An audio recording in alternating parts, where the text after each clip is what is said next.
अस्सलामुअलैकुम। तो रमज़ान का बाबरकत महीना आ गया है और इसके साथ ही दिल में ये ख्वाहिश भी जाग उठती है कि हम अपनी इबादत को बेहतरीन बनाएं।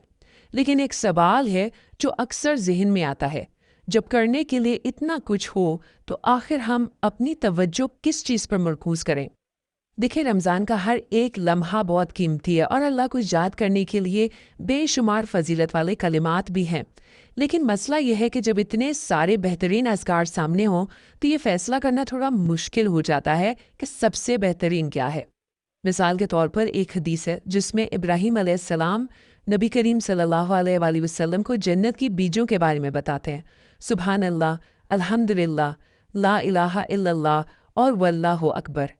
अब ये इतना ताकतवर कलाम है कि लगता है बस यही पढ़ते रहना चाहिए। फिर आप एक और हदीस देखते हैं जिसमें दो कलमे अल्लाह को बहुत ही महबूब बताए गए हैं, जो ज़ुबान पर तो हल्के हैं लेकिन आमाल के तराजू पर बहुत भारी हैं। सुभान अल्लाह व बिहम्दे, सुभान अल्लाहिल अज़ीम।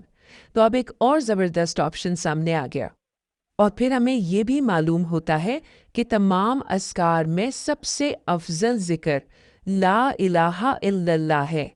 इसके अलावा नबी करीम सल्लल्लाहु अलैहि वसल्लम पर दुरूद भेजना भी एक इतना अजीम अमल है जो हमारी दुआओं का एक बड़ा हिस्सा ले सकता है। तो सवाल वही है कि इतने सारे ताकतवर इख्तियारात के होते हुए हम किस चीज़ को तरजीह दें। ये उलझन बहुत आम है, लेकिन फिक्र की कोई बात नहीं। आइए मिलकर इसका एक वाज़े हल तलाश करते हैं।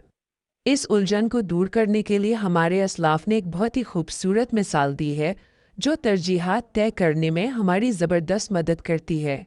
वो फरमाते थे कि ज़रा सोचें, अगर किसी कपड़े पर दाग लगा हो तो क्या आप उसे सजाने से पहले उस पर खूबसूरत बटन लगाएंगे? नहीं ना।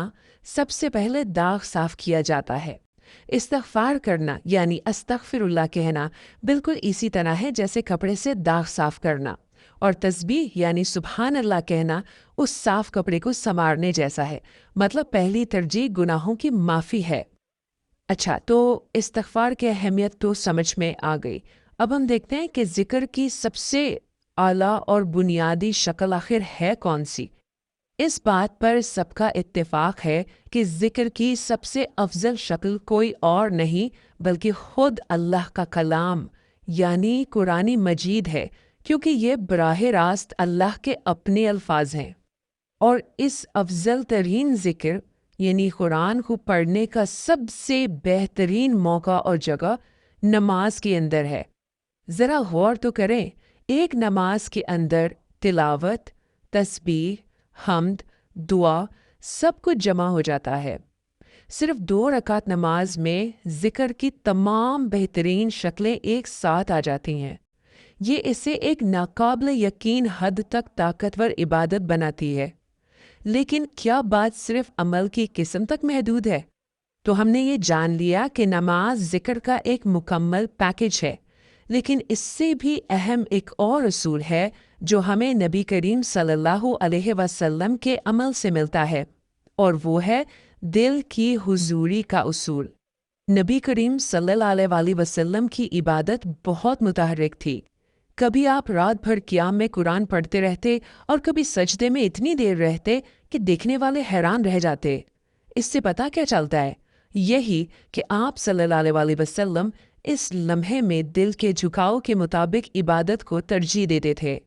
इस मिसाल से जो सबसे अहम नुक्ता हमें मिलता है वो ये है कि बेहतरीन ज़िक्र वो है जिसमें दिल पूरी तरह हाजिर हो। अमल की किस्म या उसकी तादाद से ज़्यादा अहम दिल की कैफियत और तवज्जो है। जिस अमल में दिल लग रहा हो उसी को जारी रखना अफजल है। अब हम इस पूरी गुफ्तगू के सबसे अहम नुक्ते की तरफ आते हैं, वो नुक्ता जो तमाम टुकड़ों को आपस में जोड़ देगा, और वो ये है कि हर रूहानी मौसम का एक ख़ास मौजू, एक ख़ास थीम होता है। ज़रा साल के 2 मुक़द्दस तरीन मौसमों का मुवाज़ना करें। एक तरफ हज है जिसका उरूज यौम अरफा है और उसका मरकज़ी मौजू क्या है? तौहीद। दूसरी तरफ रमज़ान है जिसका उरूज लैलतुल क़द्र है और उसका मरकज़ी मौजू है मग़फ़िरत, अल्लाह से माफ़ी तलब करना। رمضان میں تو مغفرت کے 3 بہت بڑے مواقع ہیں۔ حدیث میں آتا ہے کہ جس نے ایمان اور احتساب کے ساتھ رمضان کے روزے رکھے، راتوں میں قیام کیا اور لیلۃ القدر کو پا لیا، اس کے پچھلے تمام گناہ معاف کر دیے جائیں گے۔ سب کچھ مغفرت کے گرد گھوم رہا ہے۔